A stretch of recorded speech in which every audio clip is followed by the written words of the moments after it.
Hello, welcome to Emotional Badass, where Moxie meets Mindful.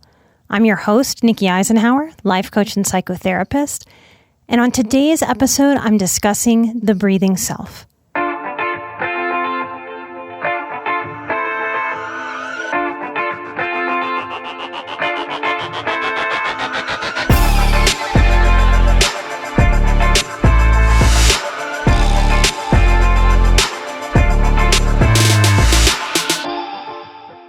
Now, I recognize that sort of what I do is I simplify mind-body work for people. Getting to know ourselves by getting out of the mind and into the body. It's a happy little catchphrase, but there's a lot of nuance about how we do that because our society teaches us to ignore a lot of the connection between our mind, our body, and our spirit.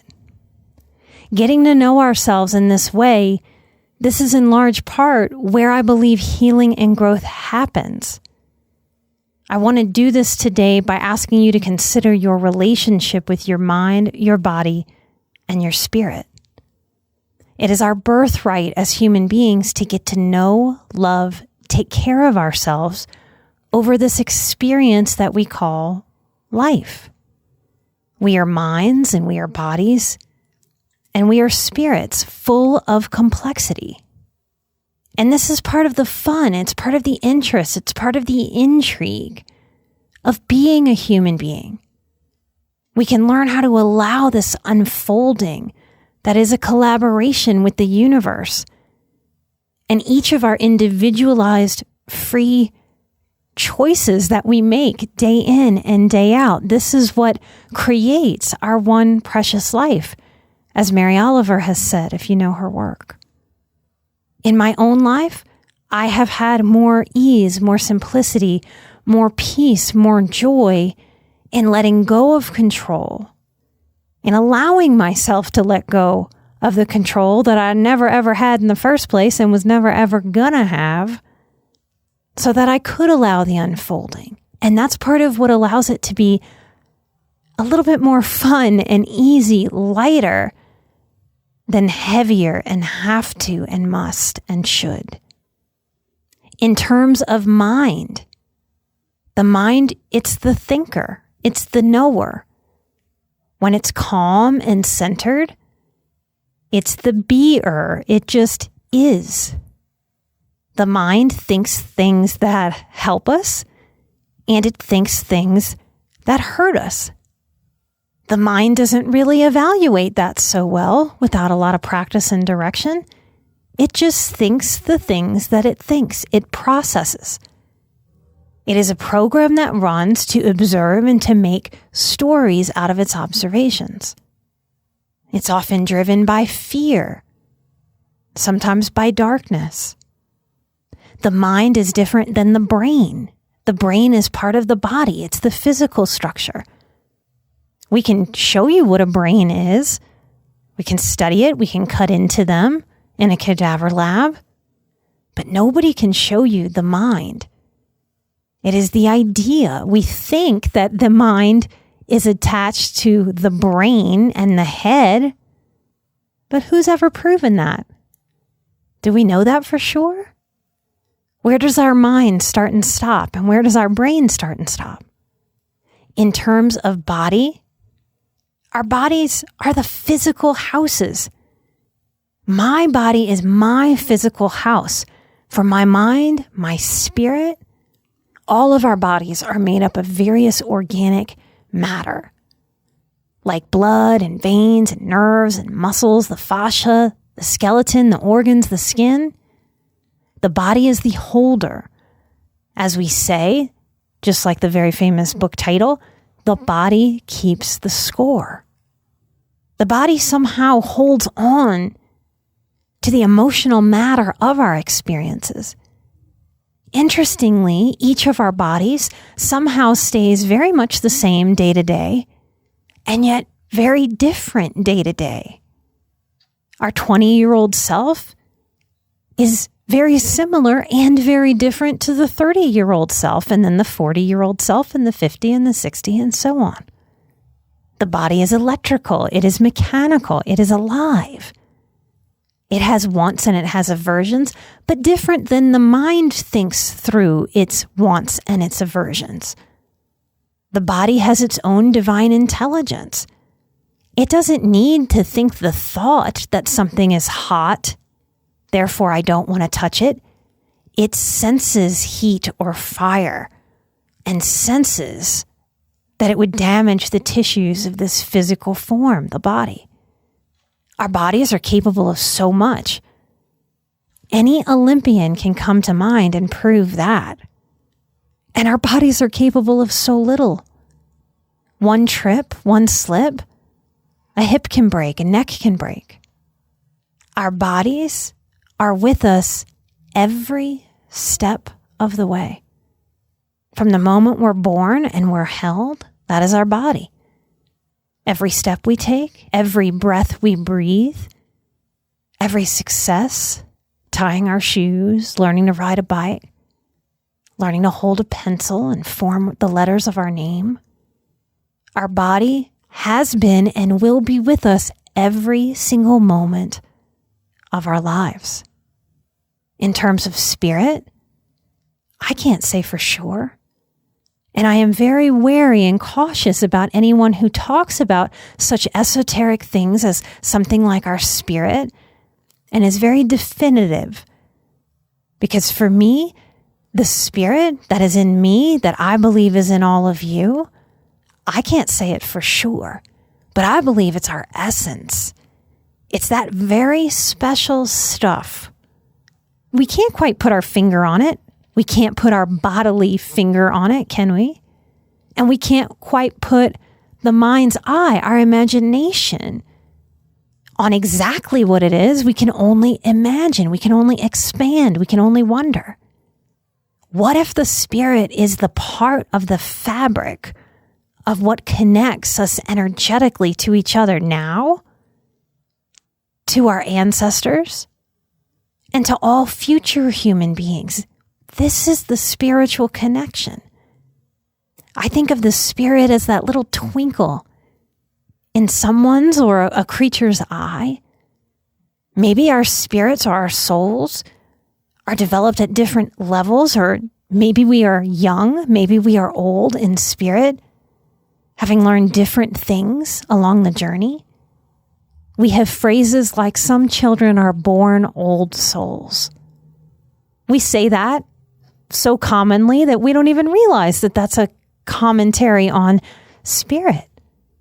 What is that essence if not something spiritual?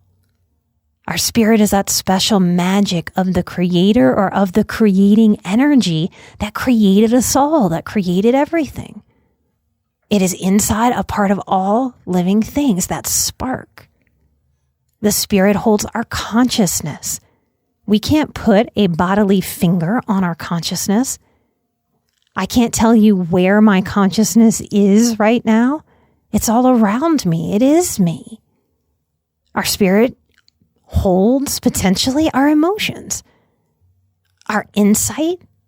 Insight is that ability to see within, to make connection.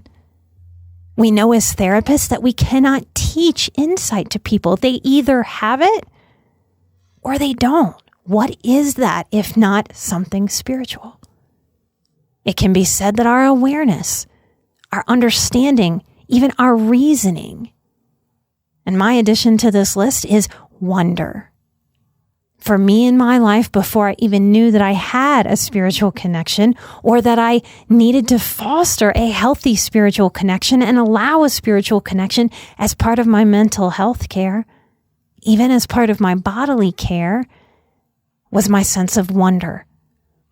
That special essence that makes a toddler sit down and witness the worm crossing the sidewalk. And yes, even today, if I see that kind of moment with a child, that is a spiritual moment for me. I live connected, looking for that connection, being that connection to the best of my ability. And the older I get, the more spiritual connection that I want, not less. This is the magical recipe that makes each of us similar and different. Connected even when we are apart. Connected even through our loneliness. Connected to people now, past, and future. Now, when I talk about such things, I, Nikki, am not describing what is right. There is not one right for something like putting words to describe our spirit, energy, even our psychology. I want you to know strongly that it is your birthright to get to know these parts, how they chat, how they jive, how they inform each other, how they learn, how they challenge each other. Because this is maybe the stuff of what makes up who we really are. I think we learn best when we hear someone else share their own unique ways, because we can gauge how we might be similar or different. So if you process something like spirit very differently than I do, high five, good for you. We're all adding our own experience to this rich fabric of this human connection. I want to take a breath with you to get to better know these different parts. How they're separate, how they're different, where they overlap, where they inform each other. I appreciate lots of very specific breathing techniques, and I practice some. But very often in my career, I've had someone come to me after going to a breathing workshop or a breath class and sat very earnestly and honestly asking me if they could hurt themselves by breathing or doing a technique wrong, or if they could even die by doing something weird to their breath just by trying to breathe some kind of exercise. When I say it is your birthright to get to know this system that is yours, whenever anybody asks me that question, it makes me a little sad, because what it means to me is, oh my goodness, something happened. Either this person gave their power away to this teacher, or this teacher participated in trying to take too much power in that exchange. Trust your body. Get to learn your body so you can trust it. Just like with human beings, we can't ignore each other and then all of a sudden have deep trust for each other. We can't go years and years, decades, or a lifetime ignoring our body or punishing our bodies and have a deep trust with it. Trust happens as we get to know, as we show up with integrity, with honesty, with curiosity, with care, and even with laughter and lightness. That's really how we grow a relationship with other people and with ourselves. And we count, we matter. We get to work on this relationship with ourselves. And when we do, we get to be better at how we relate to other people out into the world.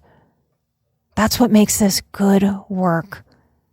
Not selfish work in the pathological, kind of low vibe, nasty, dark, shaming selfishness way that word is used. But when I am ish about myself, when I am self-ish, I am restored, I am rejuvenated, I feel whole. I can walk forth into the world and be of service, more so, not less. That's what makes this good work. So I invite you to breathe together with me and each other in this moment. Let's take a natural breath. Just breathe. Not too full, not too shallow. Like Goldilocks, just right. Just a nice, easy, but full breath. Now notice your body's response to this breath. It's likely that each of us will feel a little difference in the breath, especially if we haven't paid attention to breathing in our lives yet. We may feel that the in-breath is easier than the out-breath, or vice versa, that the out-breath has an ease that the in-breath just doesn't have. We might feel a little speed bump, a little hitch in the giddy-up, a little catching on either the in at the top of the breath, the mid, or the bottom of the breath, or the same for the exhale. We can feel a hitch, a speed bump, something catching on the exhale, the beginning, the middle, or the end. What that does is it shows you something about yourself. And you can work to breathe, to smooth out that speed bump. to breathe with more ease, more fluidity, more flow. Your body may have learned to catch itself there, to hold something, especially if you've experienced a lot of trauma, a lot of fear, a lot of continued tension, especially when you were developing. Your breath may get stuck in spots. Lots of you go to therapy and try to talk through all the things and continue to talk and talk and talk and talk about all the things. And talking about the things is therapeutic to a point, and it's not everything. Your body may be asking you in this way to help it with its process, to teach it that things are safer now, that you are in charge, and that the breaths are allowed to be smoother. Another way for me to say this is helping the breath learn thriving mode instead of survival mode.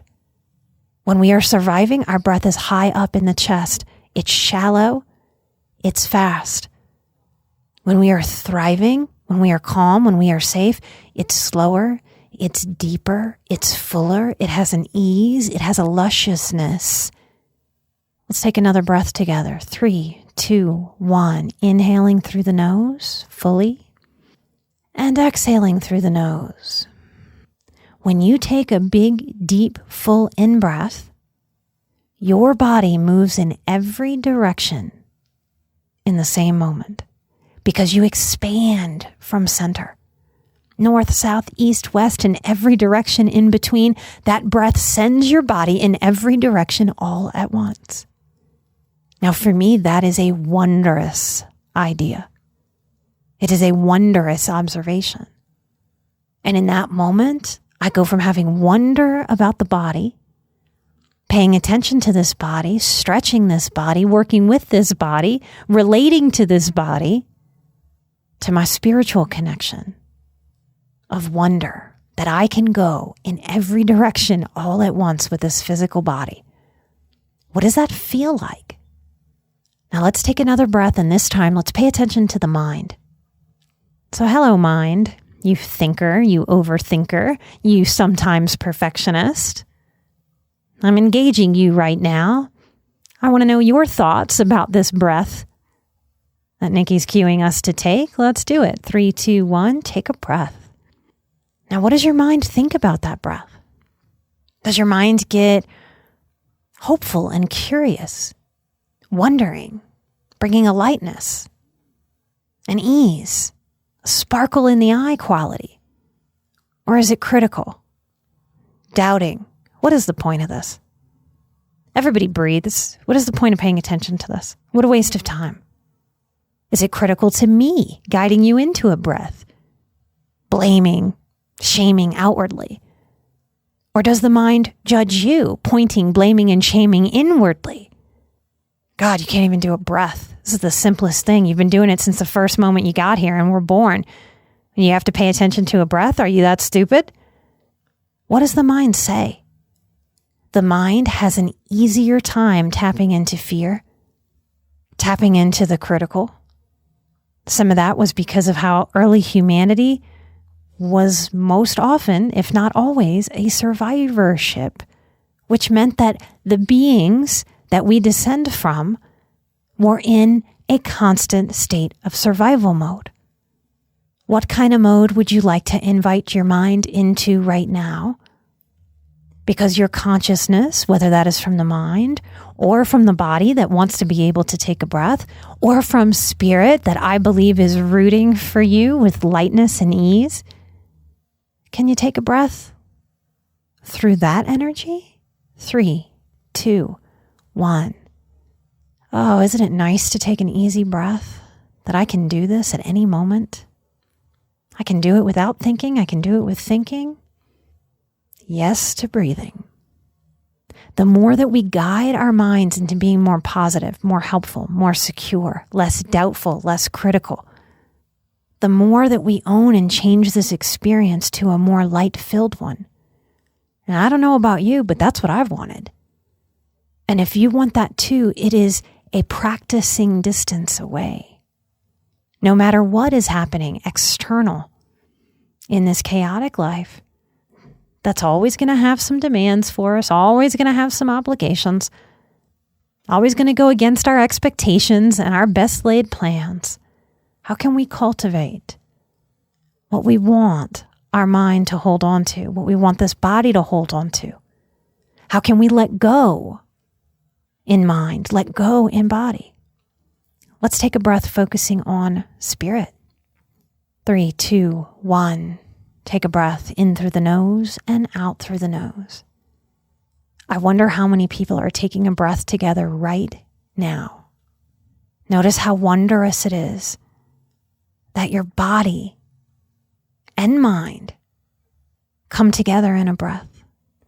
That you are breathing now, and everyone who ever came before you, every single ancestor, everyone in the human tribe, all of them took so many breaths, and all of the humans who will ever come will take so many breaths, and we are connected to them in this way. Isn't that amazing? In this moment, this very second, wherever you are, whatever you're doing, every other human being is also breathing too. Every other human being that's alive is breathing right now too, right there with us. Take a deep breath. What if we could feel connected to that more genuinely, more moment to moment, more a part of the tribe? Sometimes our pain and our hurt, our struggles in childhood, especially if we were in a constant survival mode or an almost constant survival mode. If we didn't know safety, sometimes we learn how to be hyper independent, that we can do everything ourselves. Often it is from that energy that someone decides to be agnostic, to not believe in anything, that somehow feels safer, feels more right. My challenge to that is there anything possibly negative that can come out of us feeling connected in this way, that we all breathe? I like that connected feeling. It makes me feel unalone. Humans, since the beginning of time, have practiced different forms of faith. Belief has been necessary to get us through hard times. We have needed to find things to believe in. That's part of why cult dynamics, mentalities, and ideologies are really fairly easy for people to fall into and always have, and likely always will, though they will change form as time and modern life evolves. The more that we get to know ourselves, the more that we don't throw ourselves out the window. Now, what do I mean by that? Highly sensitive people, survivors of childhood trauma, we really are a tribe that gets manipulated a lot. We have big feelings. We have big intensity. We have big hearts. We're passionate people. If we don't know ourselves really well, it's hard to stay rooted in who we are, grounded, solid for ourselves. There's a fine line between allowing ourselves to saddle up to somebody with a bit of wonder, maybe even a bit of awe. I know I like to learn from people that something about them has impressed me, but it's a fine line between walking up to someone and allowing them to be a teacher while you stay grounded and rooted in who you are, versus giving your power to them and saying, you know better than I do how I should be me. You tell me. The more that we get to know ourselves, the more we are no longer susceptible to master manipulation, to cult-like mentality, and the more trust that we develop with our inner child and our grown-up adult wise woman or wise man self, because she or he needs to see that we are staying rooted to us. That is also part of what shows our inner psyche that we have worth. I don't believe any of us suspect that anybody joins a cult while they feel so freaking worthy. We join cults in the human race because our worth is empty. It feels damaged. We don't know it. Getting to know ourselves as we grow, as we expand, as we grow into who we were always meant to be and who we will become that we never could have imagined. There's endless complexity to that process. And I hope there's something about this episode that helps me make the point or show you that despite the complexity, there is a wisdom to allowing ourselves simplicity so that we can get to know and let go of what no longer serves us and hold on to what will serve and not just hold us, but lift us up. We are a complex being. So much is cooperating together inside of us every single day, internally, and then we coordinate our lives with the organized chaos of the universe. To have more security, we get to know these parts. And the more we take care of those parts, the more those parts really take care of us. With this episode and all, please take what works for you and leave the rest. If you resonate with the way that I talk about things, the nuance that I bring, the things that I shine light on, then it's a good bet that you're a good fit for the Boundaries course 2022. This is my 7th year teaching it. I've taught it every October. I look forward to it all year. If you resonate with me, go to emotionalbadass.com/boundaries to learn more and to sign up. If you're interested in being able to see what I can show you with my body language, then you might be interested in coming to patreon.com/emotionalbadass and signing up at the $10 level to get access to every single live stream topic where you can see me in video, not just in word over this microphone, but in video. At the $5 level on Patreon, you get instant access to every single exclusive episode that we have there. I believe it's around 40 that you can't find anywhere else. Part of why I do the podcast, why I wanted to do it for years before I actually did it, was because I know that we have to marinate ourselves in these concepts. There's so much nuance to growing, letting go of what no longer serves us, and finding what does. So each episode gives me an opportunity to give you some little nugget that I have seen be of huge importance to my life and to the people that have chosen to work with me as a therapist and coach over the years. So if you're interested in doing more with me, it is a good idea to come sign up at Patreon, where we give the biggest discount code to the Boundaries course.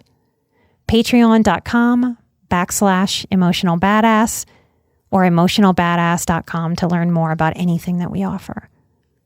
Light and love for mind, body, and spirit.